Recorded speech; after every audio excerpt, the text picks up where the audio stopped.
बोलले का क्षीरसागराची आवश्यकता आहे ना सरकारला? मी बोललो रात्री विखे पाटील साहेबांशी पण बोललो, शंभूराजे देसाई साहेबांना सुद्धा रात्री बोललो या विषयावरती की तुम्ही गॅझेटियरचा GR काढलाय का बरं अधिकाऱ्यांकडून जाणून बुजून? जर सरकारनं GR काढलाय असं सरकार म्हणतंय, मुख्यमंत्री साहेब सुद्धा स्वतः फडणवीस साहेब सुद्धा म्हणतायत आम्ही GR काढलाय, मग नेमकं सरकार मोठं आहे का अधिकारी जाणून बुजून का प्रमाणपत्र देत नाहीयेत हे विचारायचं असं सांगितलं. आज कॅबिनेटला विषय घेतोय म्हणून सांगितलंय, बघूत आता काय करतेत नेमकं.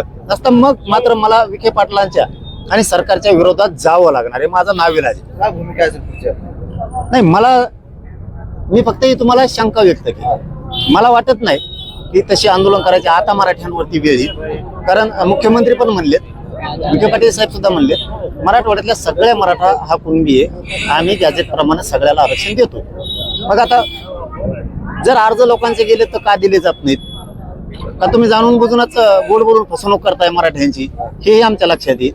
बघूयात आता जास्तीत जास्त अधिवेशन संपेपर्यंत वाट बघायचं आम्ही ठरवलं. सरकार पुढे घालण्याचा प्रयत्न करताय का? असू शकतं, तसंही असू शकतं.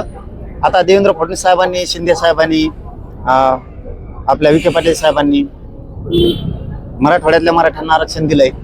काहींची पोटदुखी सरकारमधली असू शकते असं वाटतंय, पण यांनी गोरगरिबांचं कधीही अवमान करू नये. पुन्हा जर मराठ्यांच्या नादी लागलात ना तर मग अवघड होईल. आणि माझं तर नादीच लागू नये. माझं हे प्रामाणिक मत आहे सरकारला. तुम्ही GR काढलाय तर आता मराठ्यांना प्रमाणपत्र वाटप करायला हरकत नाही, व्हॅलिडिटी जाणून बुजून देत नाही. शिंदे समितीला मुदतवाढ दिली, शिंदे समिती का नोंदी शोधत नाही ह्या प्रश्नाचं उत्तर आम्हाला सरकार लवकर देणार आहे का आंदोलनच करावं लागेल हे सुद्धा त्यांना आम्ही रात्री सांगितलंय. सारथीबद्दलचं सांगितलं, अण्णासाहेब पाटील विकास महामंडळाबद्दलही सांगितलं, विद्यार्थ्यांची शिष्यवृत्ती राहिली त्याबद्दल पण सांगितलंय.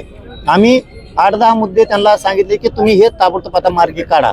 मी या अधिवेशनाच्या नंतर ऐकणार नाहीये हे स्पष्टपणानं त्यांना सांगितलंय. आणि पुन्हा जर आंदोलनाच्या भूमिकेत आलो तर सरकार मी प्रचंड अडचणीत आणेल. भविष्यात सरकारचे मंत्रिमंडळ फेरबदल झाला तर धनंजय मुंडे प्रयत्न करतात अशी माहिती काही नका काढू, जाऊन तिकडे. त्याचा काय संबंध आहे? काय संबंध आहे? अहो नुसतं मंत्रिपद द्यायचं म्हणलं तर अजितदादांचा पक्ष इतका ट्रोल झाला होता सोशल मीडियावरती, आपल्या मीडियाच्या माध्यमातून सुद्धा. दिल्यावरती पक्ष संपल ना. त्यामुळे भाजप जवळ नाही करीत. भाजप काय हाताने लफडगाड्यात गुंतून घेईल विनाकारण. रक्कन हात भरलेल्या लोकांना सरकार काय सांभाळेल? भाजपमध्ये जाईल की भाजप का मंत्रिपद देईल? खुन करण्यासाठी द्यायच्यात का? संतोष भैयांना न्याय नाही आणखी देशमुखांना, त्यांचा खून केला गेला त्याच्याच कार्यकर्त्यांना, त्याला मंत्रिपद देणार का भाजप? राष्ट्रवादी तर देणारच नाही, कारण द्यायच्या अगोदर त्यांची इतकी आली तर दिल्यावर पक्ष संपल. मला नाही वाटत भाजप राष्ट्रवादी जवळ करून मंत्रिपद देतील, मला वाटत नाही. आणि मी त्याच्यावर बोलत नाही, असल्यावर बोलायचं सुद्धा नाही. दिवसच चांगला जात नाही. अशा रक्ताने हात भरलेल्या लोकांवरती कधीच बोलायचं नाही. चांगल्या नेत्यांवरती बोलावं, वैचारिक वाद सुद्धा असावं. किंवा जर आता घातपाताच्या सुपाऱ्या देऊन आमचेच लोक पुन्हा स्टँड केलेत त्यांनी, आम्हाला कळत नाही काय? आम्ही पूर्ण माहिती घेतोय ना. तसं काय नाही, तू काळजी करू नका म्हणा. आम्ही आणखीन तरी त्या धन्याने माया नादी लागू नये, आणखीन तरी आमचे लोक घातपात करून पुन्हा उचकून देऊ नये तिने, आणखीन तरी नादी लागू नये. तो एवढे मॅटर यायला लागलेत माझ्याकडे की भयानक. मी आणखीन हात घातला नाही. सावध होय. तोही लाभार्थी टोळी माझ्या विरोधात तू कशी लावली हे मला चांगलं माहिती. तू बदनाम करायला लागला मला हे पण मला चांगलं माहिती. तू माझेच लोक माझ्याच विरोधात उचकायला लागला. त्यांना अंधारातून तो लाभार्थी टोळी, धन्याची लाभार्थी टोळी अंधारातून त्याला सपोर्ट करते हेही आम्हाला माहिती आहे. तुझे इतके मॅटर आलेत, तुला त्यातलं एकच सांगतो, मी आणखी हात नाही घातला. आज सकाळी रंजना नागपूरकर नावाची महिला नागपूरची माझ्याकडे आली होती. आज सकाळचा विषय सांगतो, म्हणून तू सावध होय की इतकं भयान मॅटर येते मला सांगितलेलं. कारण ती शोभाताई फडणवीस यांच्या बहिणीची मुलगी त्यांच्या घरी दिलेली नागपूर मॅडमची. हे देवेंद्र फडणवीसला माहीत सुद्धा नसं आणखी की किती प्रचंड मोठी फसवणूक आपल्याच पाहुणीच झाली, म्हणजे त्यांच्याच पाहुण्याची. मी तुझे मॅटर इतके आलेत माझ्याकडे, तू धन्या इथून पुढे तरी माझ्या नादी लागू नको, आमचे लोक उचकू नको. आणि आमच्या लोकाला ज्याला तू घातपाताच्या सुपाऱ्या दिल्यात त्यांच्याकडे तुझी लाभार्थी टोळी पाठवायचं बंद कर.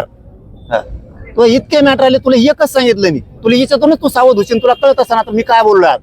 रंजना प्रदीपराव नागपूरकर ही बिचारी महिला ब्राह्मणांची आज सकाळी माझ्या घरी येऊन इतकी रडत होती तिचा नवरा सुद्धा मेलाय त्या टेन्शन पाहिजे याच्याचा हे देवेंद्र फडणवीस साहेबाला माहित नसन की तुमच्या पाहुण्याचं तुमच्या घरातलं नातं. आता हे शोभाताई फडणवीस मला नाही माहित कोण्यात, बहुतेक त्यांची आई आहेत का, आईच असतील वाटतं ना फडणवीस साहेबांच्या, किंवा नात्यातलं कोणी असतील माहित नाही समजा, पण हे त्यांच्या घरातले नातेवाईक आहे.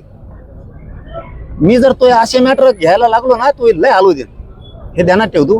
तू इथून कुठेतरी ते चाळे बंद कर, घातपात करणाऱ्याला साथ देणं, लोकांना उचकवणं हे तू बंद कर. शहाणा होय तू माझ्या नादी लागून नको, लय बेकार होईल बरं का. आणखीन काय फिटिंग दादा तुम्ही? मी सांगाल ना वेळ आल्यावर, मग मी फक्त त्याला संदेश दिलाय की तुझे मॅटर सुद्धा माझ्याकडे यायला लागलेत, तू आमच्याच लोकांना घातपाताच्या सुपाऱ्या द्यायला लागला आणि ते गप बसले होते तरी तू ह्या टोळीनं तू कसं उचकायला लावलंय त्याला पुन्हा, हे ध्यानात ठेव. माझे काहीच मॅटर नाही आहेत.